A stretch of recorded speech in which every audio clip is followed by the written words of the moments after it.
Welcome to the Wife Stories YouTube channel. New video every day, and don't forget to subscribe. Here we go. I smashed my phone against the wall so hard that its screen exploded into a spiderweb of cracks, the shards scattering at my feet. The protective case spun away and landed near the door. I stood there, panting, an odd, pulsing ache flaring in my right hand from the impact. I didn't want to read anything anymore. No messages, no emails, no voicemails. I was tired of it all. Silence. That's what I craved. A moment of emptiness, of quiet, where I wouldn't have to see her name or his. Just the sound of my own breathing, ragged as it was. They say violence against objects is pointless, but in that split second, it felt like the only way to survive. I stared at the broken phone, thinking, I'm not even sure whose face I imagined on that screen, hers or his, or both. I just knew I couldn't keep scrolling, tapping, searching for answers I'd never really get. Then I closed my eyes and tried to remember how it all started, or maybe how it ended. A few months earlier, maybe longer, time has turned fluid in my head. I heard her come in with him, though not physically into our home, but into my consciousness. There was that video. Shaky, amateurish footage from a park. My son found it on his iPad, so innocently, so casually. Dad, look. A short clip posted on some social media feed. At first, I recognized the park bench. She and I used to sit there on Saturdays, sipping coffee, talking about nothing and everything. I loved that bench. Then I saw them. Him, with an easy confidence, half turned to the camera. A grin on his face that made me uneasy even before I understood why. Her, leaning into him, smiling as only I thought she smiled with me. That small tilt of her head, that spark in her eyes. The camera lurched, but the image was clear enough. A kiss, deep and unhurried. His hand sliding under her skirt. I heard her laugh. A laugh that once belonged to me. And I forgot how to breathe. My son was there on the floor, cross-legged, looking up at me. Confused. I could almost sense him realize something was wrong. My face, the tension in my jaw, the flatness in my voice when I forced out a single word. Go. He went upstairs. I sat there replaying those seconds again and again, each time hoping to see something else, some trick of the light, some glitch that might explain it away. But no, it was real. That next morning, I woke up from a restless sleep. The local newspaper was on the kitchen table. Her face again, right there on page 2, in a photograph capturing the grand opening of some new art gallery. She was standing beside him, his arm around her waist, a pose that screamed intimacy. The caption read something like, "Local patron and his muse," a short piece praising him for his generous contributions to the cultural scene, with her name listed as his co-curator, or his muse, as the article put it. That word still sets my teeth on edge. I sipped my black coffee, eyes locked on the photo. 1,000 memories roared in my skull. How we'd met, how she once told me she loved me, how we promised each other that no matter what, we'd always talk things through. I guess she forgot. Or maybe I just didn't notice how far we'd drifted until that morning. On a burst of venomous impulse, I wrote online, "Good luck, Mr. Sponsor. In bed with another man's wife. She's no muse, she's a fly. Dirt on my shoe looks more honest." I pressed enter before I could rethink it. Petty, yes. But I couldn't stop my own fingers. It was like I needed to claw back some sense of dignity, to show the world that I wouldn't just roll over and die. 2 hours later, he replied in a public comment, "Man, who the hell are you anyway?" And that was the spark. A frenzy of comments, likes, and reposts followed. Everyone loves a scandal, especially one drenched in raw emotion and moral outrage. I fed the fire, fueling it with carefully chosen words, no direct insults, just enough barbs to make him lose his composure. He took the bait. Over days, he threatened me, tried to shame me, boasted of his power and money. The entire thing spilled out for everyone to see. Meanwhile, she, my wife, bombarded me with messages on Messenger. Long paragraphs, pleas to talk, to explain, to make sense of things. I read them but never responded. Instead, I gathered them like evidence, stacking them in an invisible file labeled her betrayal. I told myself I wasn't acting out of revenge, that it wasn't about hate. I told myself I was just documenting reality, a journalist in his own war zone, capturing each bullet fired. But deep down, I knew it was more complicated. The line between truth and vengeance had grown thin. Writing about it gave me power when I felt powerless. Now, I stand in my kitchen again, a broken phone at my feet. All those memories swirl in my head, beating like a second heart, a darker one, a twisted muscle pumping bitterness through my veins. The morning air smells of burned toast. I wonder if I can ever taste food the same way again, or if everything is going to be tinged with this metallic bitterness of betrayal. There's something about realizing you're not wanted, really fundamentally not wanted, that tastes like iron on your tongue. I feel my chest tighten, but I force myself to keep breathing. I remember the first time I confronted her about him in person. It wasn't a neat, well-planned conversation. I ambushed her with it. I cornered her in the living room. She'd come home from a meeting at the gallery. I recognized his car from our driveway camera. It had pulled away just moments before she walked in. So I stepped forward, arms crossed, and gave her a look that demanded an explanation. She tried to speak, but no sound came out at first, only a trembling exhale. "Just say it," I told her. "Say you've been lying to me." "It's not what you think," she whispered, her eyes darting everywhere but at my face. Her voice was husky, like she'd been crying, or maybe something else. "How long?" My own voice cracked. I'd rehearsed this moment in my head, imagining I'd stay calm, but the fury and the heartbreak welled up, choking me. "How long have you been screwing him?" She stared at her hands.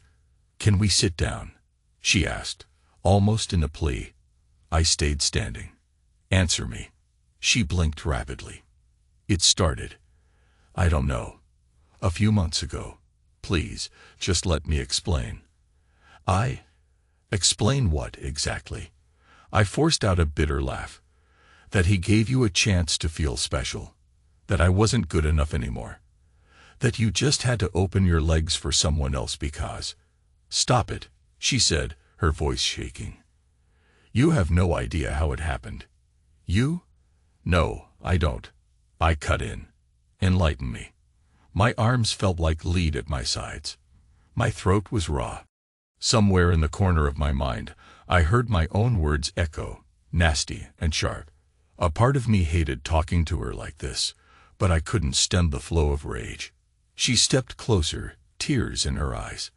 "You started pulling away first," she said quietly. "You were distant, you were always busy, always locked in your own head." I felt invisible. Invisible. The word stung. I told her I'd always been here, in this house, working every day, trying to keep things afloat.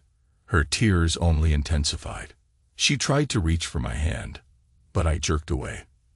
Then I saw something flicker in her gaze. Anger, maybe.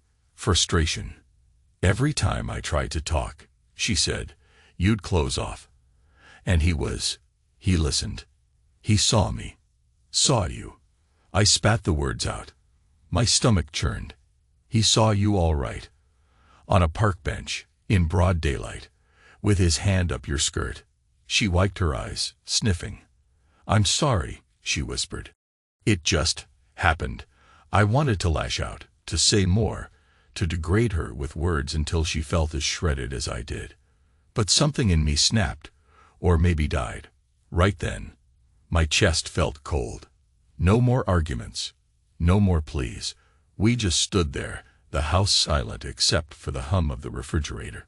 Finally, I walked away, leaving her behind in that hush. The days that followed blurred together. I was functioning on autopilot at work, forcing polite smiles, nodding in conversations I couldn't recall 10 seconds later. Meanwhile, the online war raged.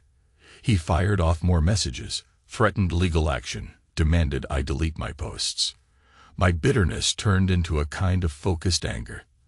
That was how I got the idea.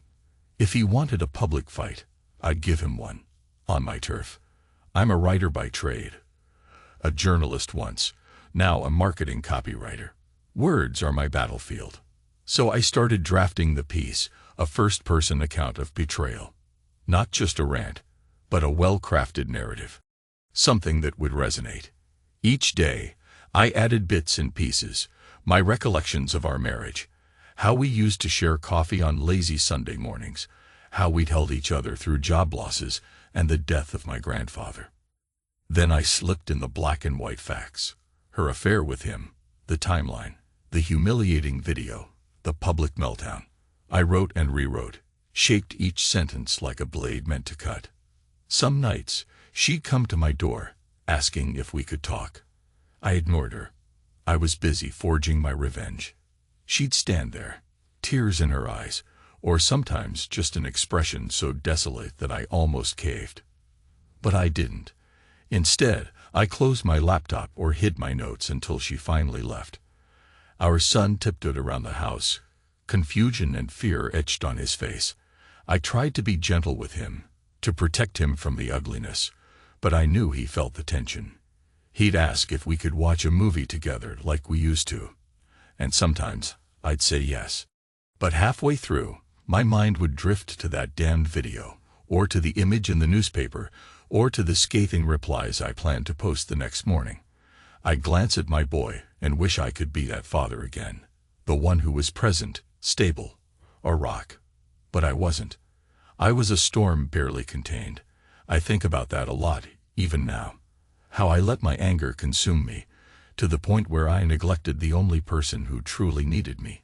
Eventually, the confrontation between me and him moved offline. A local event had been planned weeks in advance. A charity banquet for the art community. I'd been invited before all this blew up, and I decided to show my face.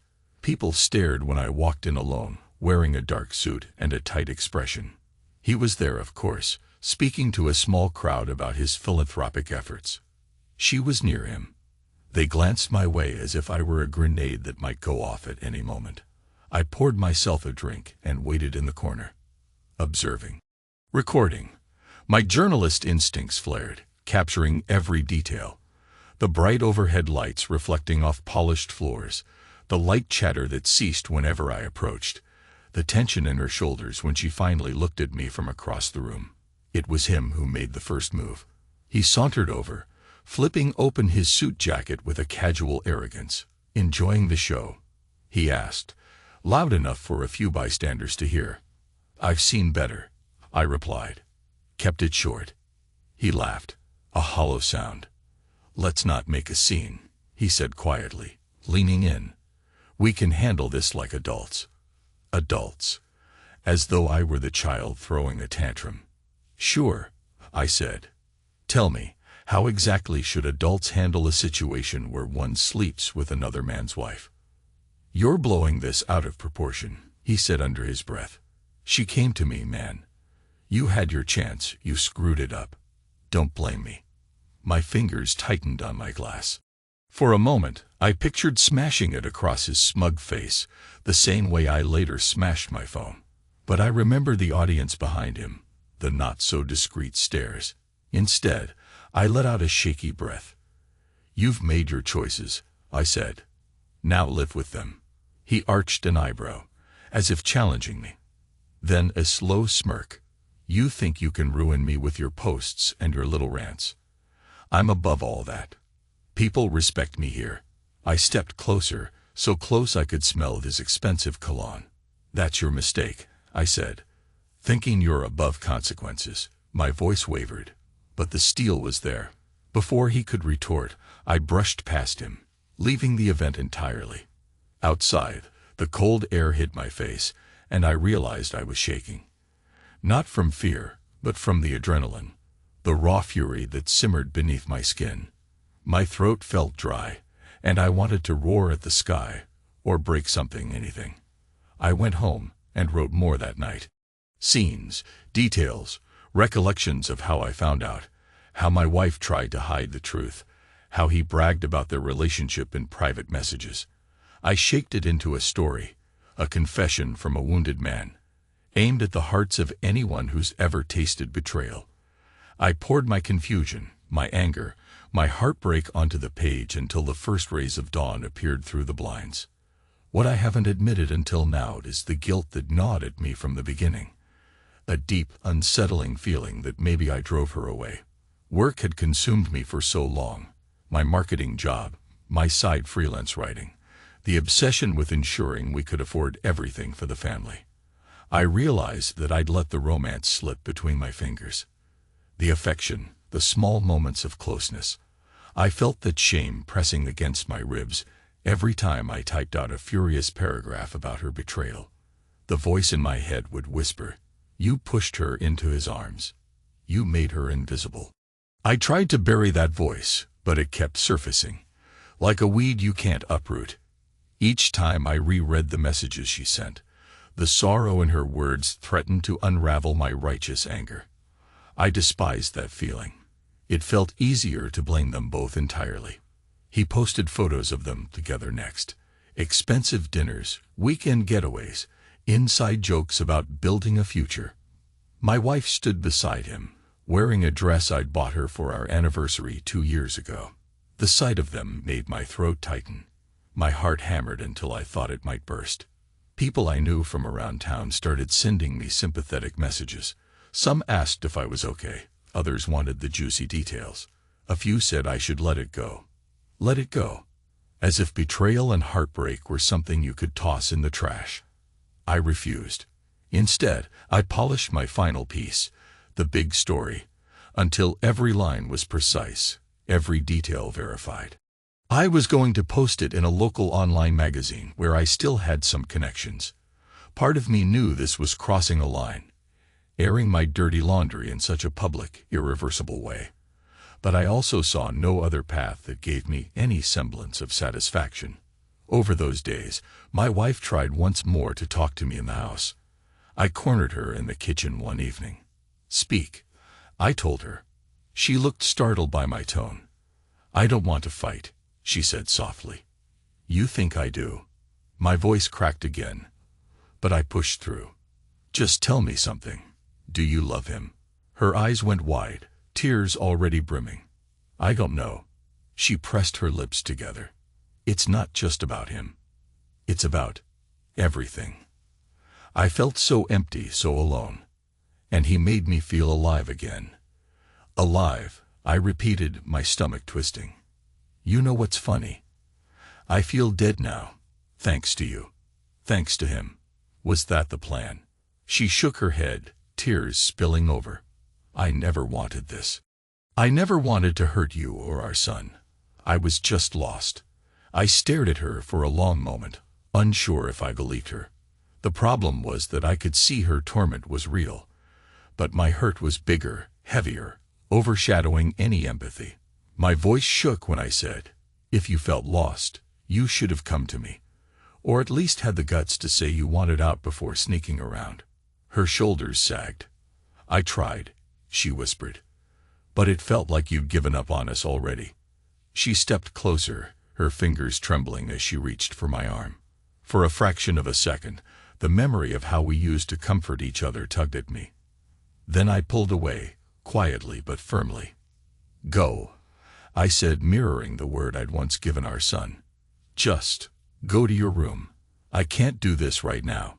She left, tears on her cheeks. I stood there, feeling that old sense of guilt swirling with anger, forming a toxic blend. And I couldn't handle it, so I returned to my laptop, to the story that would be my final statement. A few days later, I published it. The text went live early in the morning. By noon, it had thousands of views, hundreds of comments. People shared it on social media, on local boards. The piece was raw, honest, and savage in how it depicted him. A manipulator and opportunist. And her, confused, unfaithful, but also a victim of our failing marriage. I named names. I offered screenshots, carefully curated to paint the picture. Some people called it brilliant. Others called it cruel. A few said it was the kind of writing that only deep pain can produce. I felt both triumphant and hollow. The initial adrenaline rush.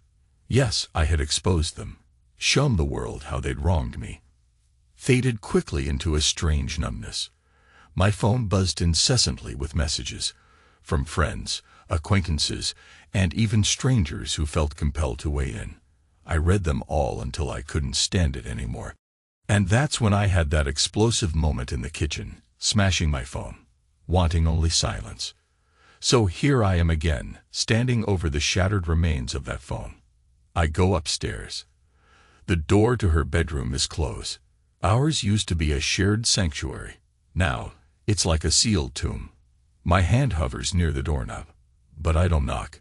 Instead, I walk to my son's room. He's sitting on his bed reading. He looks up, startled. "Dad," he says, "are you okay?" I nod, though the muscles in my neck feel stiff. "Yeah, just want to talk." My voice is strained. He scoots over, making space. I sit down, the mattress creaking under my weight. I notice the concern in his eyes, and that slices me deeper than any betrayal. I know this is hard. I tell him quietly, "I'm sorry. Your mom and we're going through a rough time, but we both love you." That hasn't changed. He nods, biting his lower lip. "Is it because of that video?" A pause. "Partly," I admit. "But we had problems before that." He lowers his gaze. "Everyone in school is talking about it," he mutters. "Somebody recognized Mom in that photo. And then they found your story online." I didn't know what to say. My heart twists. "I'm sorry you got dragged into it. You shouldn't have to explain anything." I put a hand on his shoulder. "I'm still your dad, okay? Nothing changes that." He nods again, and we sit there in silence for a moment. Then he says, voice trembling, "I just want things to go back to normal." Normal. The word stings. "Yeah," I whisper, swallowing the lump in my throat. "Me too. But I know that the normal we once had is gone forever." I step outside in the evening. The sky streaked orange and purple. The air is cool. I lean against my car, staring at the horizon. My mind goes back to that day in the park. Me and her on that bench, arms around each other, discussing mundane things. What movie we'd watch that night, which dessert we wanted to share. A simpler time, when everything seemed stable, or at least fixable. My chest tightens with longing and regret. Then I picture her laughing that same laugh with him, her skirt hitching up as he slid his hand along her thigh. I shake my head, trying to rid myself of the mental image. My throat hurts. The guilt tugs at me again, the voice whispering, "You weren't paying attention. That's on you." For a moment, I stare at the phone in my hand, forgetting I'd smashed it. Then I remember the shattered pieces on the kitchen floor. Great, another messy detail to handle. I drive to a nearby store and get a cheap replacement phone. My hand still aches from slamming the old one into the wall, so I keep flexing my fingers as I wait in line. Some part of me is aware that I'm not done. There's more to say or do. But for once, I don't know what that is. The numbness is creeping in again. She tries one last time to talk. It's late, maybe a week after I published the story. I'm sitting in our living room, reading random articles on my laptop. She steps into the room wearing a bathrobe, hair still damp from a shower. She looks exhausted, or maybe I'm just noticing the lines of stress around her eyes. "I want to say something," she says quietly, "and I need you to hear me." I exhale, close the laptop. "All right, go ahead." She sits across from me, hugging her knees on the couch. For a moment, she looks so small, so vulnerable. It reminds me of the early years of our marriage, when we'd stay up late discussing our hopes and fears. That memory aches inside me. "I know you hate me right now," she begins, voice trembling. "I don't blame you. I don't expect forgiveness or anything. But I need you to know that I'm sorry. Not because I got caught, but because I hurt you in the worst possible way." She pauses. And because I let myself do something that broke us. My eyes burn, but I don't speak. I'm not ready to let her off the hook, but I also don't want to lash out again. She takes a shaky breath. I love our son. I love the family we built. I even loved you. Maybe I still do, in some complicated way. But I was drowning in emptiness. And I thought if I found something else, something new, I could fill that void. She shudders. I realize now that it doesn't work that way. That emptiness is still there. And I've only made everything worse. Silence drapes over us. A heavy hush, broken only by the faint sound of the furnace kicking on. Finally, I say, my voice raw. What about him? She exhales. Daniel. He's a presence in my life. Yes.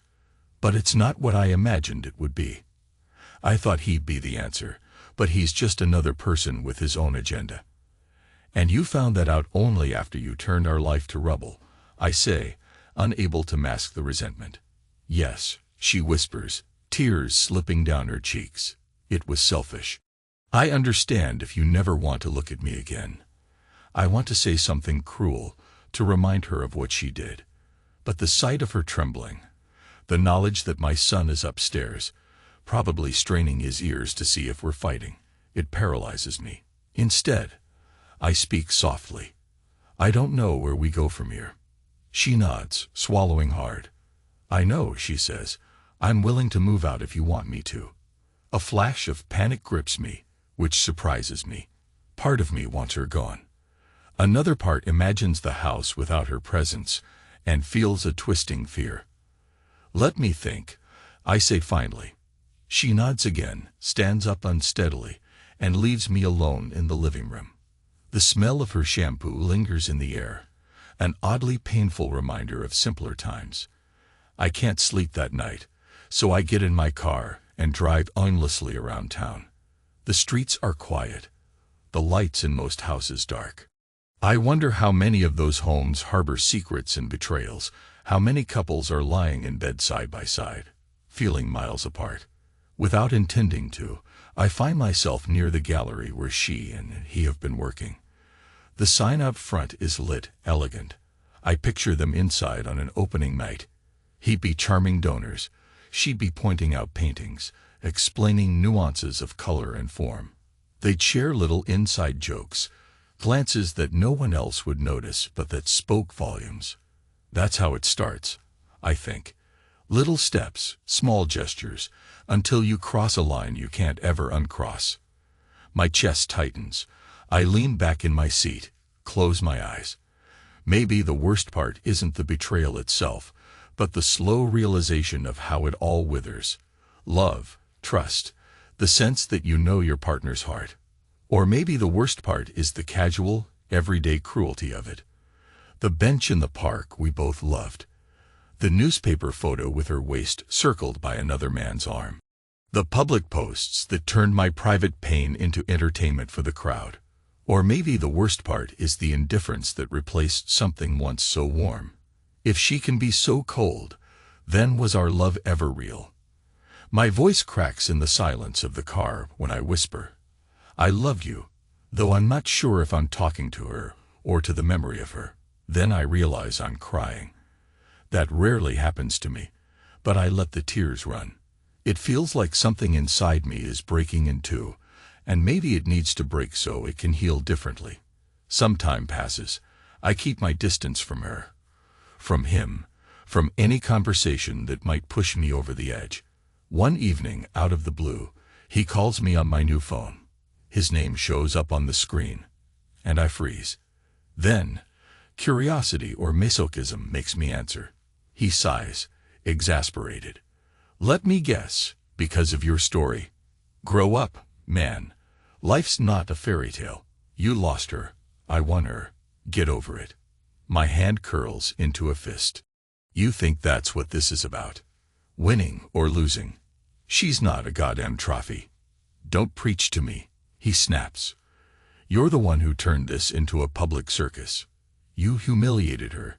You humiliated me. For a moment, I savored the satisfaction of that. Then guilt bubbles up because, in humiliating them, I also dragged my son through the mud. But I can't let him hear my guilt, so I keep my voice cold. You started it by sleeping with a married woman. He scoffs. She's not a child. She made her own choices. You want to blame me for everything. Fine. But remember, you drove her away. A flash of anguish rips through me. I swallow hard. Go to hell. I hang up and toss the phone onto the couch. My face feels hot. Damn him. Damn them both. But also damn me for feeling that flicker of truth in his words. Eventually, the tension at home becomes unbearable. She packs a suitcase and moves into her sister's place for a while. The day she leaves, I watch her from the kitchen window, loading her things into the car. Our son stands by the fence, hugging himself. She tries to approach him, but he's uncertain, so she lightly touches his shoulder. He doesn't pull away, but he doesn't embrace her either. They exchange a few words, then she kisses his forehead. Moments later, she drives off. I feel a hollowness in my chest, like watching a chapter of my life end, yet unsure what new story begins. I walk outside, and my son looks at me, his eyes swooning with confusion. "Dad," he says, voice trembling. I open my arms. He comes to me, and I hold him. I whisper that it'll be okay, that we'll figure it out. My heart feels like it's being crushed by 1,000 regrets. But at least in that moment I can be there for him. It's not much, but it's something real and unbroken between us. And then the day comes when I finally meet with her face to face, outside of the house, to sign preliminary separation papers.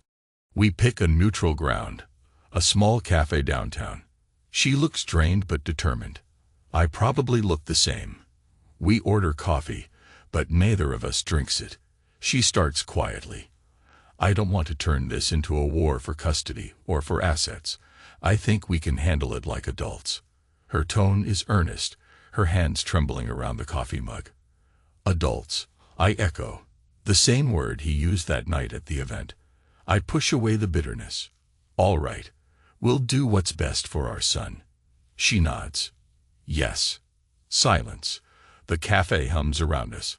A barista calls out an order. The hiss of the espresso machine drowns out my thoughts for a second. Then she says, almost too quietly, "You don't have to do this, you know. We could try counseling." My heart flips. I stare into her eyes. I see remnants of the woman I once loved so fiercely. But I also see the damage. I see the memory of him in her laughter.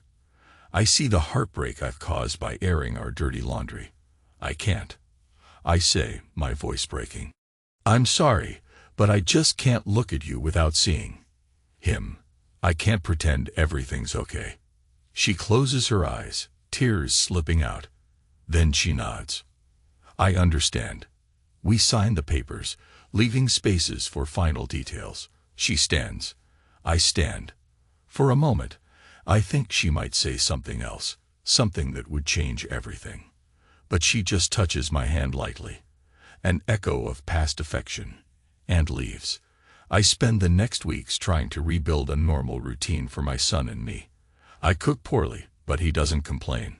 We watch movies, we talk about his homework.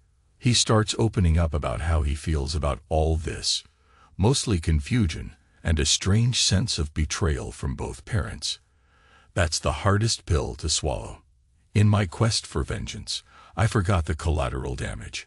I forgot that he's half her blood as well.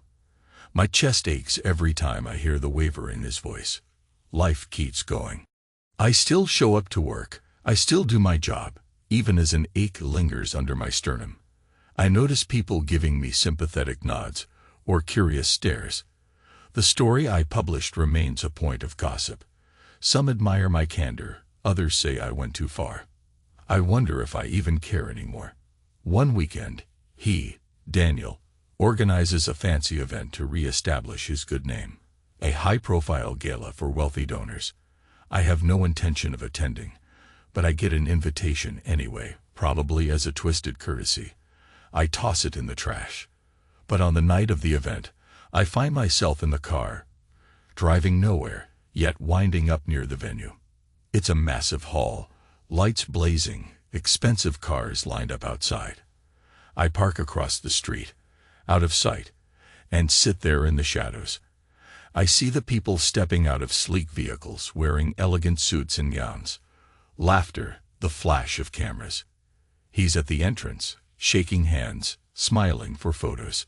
She's there too, greeting guests, looking graceful in a long dress. My chest constricts at the sight of her by his side, apparently part of the same world. Then I notice something in her expression. She's not exactly radiant. There's a tension in her posture, a forced smile. For some inexplicable reason, that observation stirs pity in me. I grip the steering wheel until my knuckles whiten. Part of me wants to barge in, create a scene, maybe punch him in the face. But another part is so bone-deep tired. Tired of fighting, of being angry, of feeling less than I was. So I just watch. After some time, the crowd thins. He guides her inside with a possessive hand on her back. And I realize, with a painful clarity, that my presence doesn't matter here. They have their own stage. My story has already been told. I have nothing new to add except more chaos. Slowly, I start the engine and drive away, leaving them to their gilded world. Weeks pass. It's a quiet Sunday morning when I get a call, this time from her. My new phone displays her number. I hesitate, then answer. Her voice is subdued. He and I. We had a falling out, she says, the words halting. It's over. I feel no rush of triumph, only a dull ache. I'm sorry, I manage to say, surprising myself. She exhales, and I can almost hear tears in her voice. Everything's such a mess, she whispers. I miss us. I miss what we had. I don't respond. Silence stretches until she says, I'm not asking you to fix it. I just needed to tell you. Okay, I reply softly. Then, because I can't handle a flood of emotions swirling in me, I gently hang up. My hand trembles around the phone. So he's out of the picture. And now she's alone. A part of me that once might have been glad is replaced by a hollowness. The damage has been done. We're too far gone for that to matter. My final confrontation with him comes in the most unexpected way. I'm at the grocery store, shopping for cereal and milk with my son.